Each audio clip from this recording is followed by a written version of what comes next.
আজি নহয় বিজেপি চৰকাৰ অহাৰ পিছৰ পৰাই জুমলাবাজি কৰি পেলাই আচলতে বিভিন্ন ধৰণে মূল্যবৃদ্ধি কৰি মানুহক কঙা কৰি পেলাইছে। এটাৰ পিছত এটা মূল্যবৃদ্ধি তেওঁলোকে কৰি আচলতে মানুহক হাহাকাৰ পৰিৱেশৰ মাজত ঠেলি দিছে। আজি দেশখনৰ বা ৰাজ্যখনৰ অৰ্থনৈতিক অৱস্থা তেনেই বেয়া। গতিকে আজি ৰাজ্যৰ লাখ লাখ টকা আজি ধাৰ লৈ পেলাই আজি চলিব লগা হৈছে। তাৰ মাজত আজি আকৌ পুনৰবাৰ ইন্ধন গেছৰ আজি গেছৰ মূল্য বৃদ্ধি হ'ল, ইয়াত মিঠাতেলৰ মূল্য বৃদ্ধি হ'ল, দালিৰ মূল্য বৃদ্ধি হ'ল, আকৌ আজি দেখিলোঁ যে পেট্ৰল ডিজেলৰ মূল্য বৃদ্ধি হ'ল।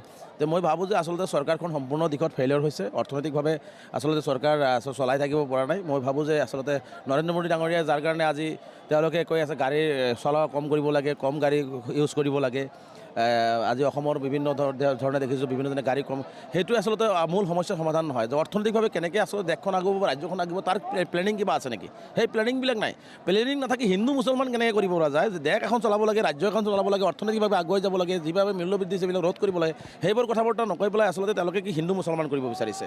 তেওঁলোকে হিন্দু মুছলমান ভাগ কৰিব বিচাৰিছে। গতিকে আচলতে দেশখনৰ অৰ্থনৈতিক অৱস্থা বেয়া হৈ গৈছে। গতিকে ৰাইজে যেতিয়া চৰকাৰক সমালোচনা কৰিব, চৰকাৰক যেতিয়া ধৰিব, প্ৰশ্ন কৰিব, সেই প্ৰশ্নৰ উত্তৰ দিব নোৱাৰাৰ কাৰণে আজি হিন্দু মুছলমান ভাগ বতৰা কৰি পেলাই দেশ বা ৰাজ্যখন চলাই আছে। গতিকে মই চৰকাৰক আহ্বান জনাম যে চৰকাৰে আচলতে এইবিলাক ভাগ বতৰা বন্ধ কৰি হিন্দু মুছলমান নকৰি আপোনালোকে দেশখন বা ৰাজ্যখন কেনেকৈ আগুৱাই লৈ যাব লাগে, মূল্যবৃদ্ধি কেনেকৈ ৰোধ কৰিব তাৰ ব্যৱস্থা গ্ৰহণ কৰক। অন্যথা কিন্তু ৰাইজে ৰাজপথত ওলাই আহিবলৈ বাধ্য হ'ব।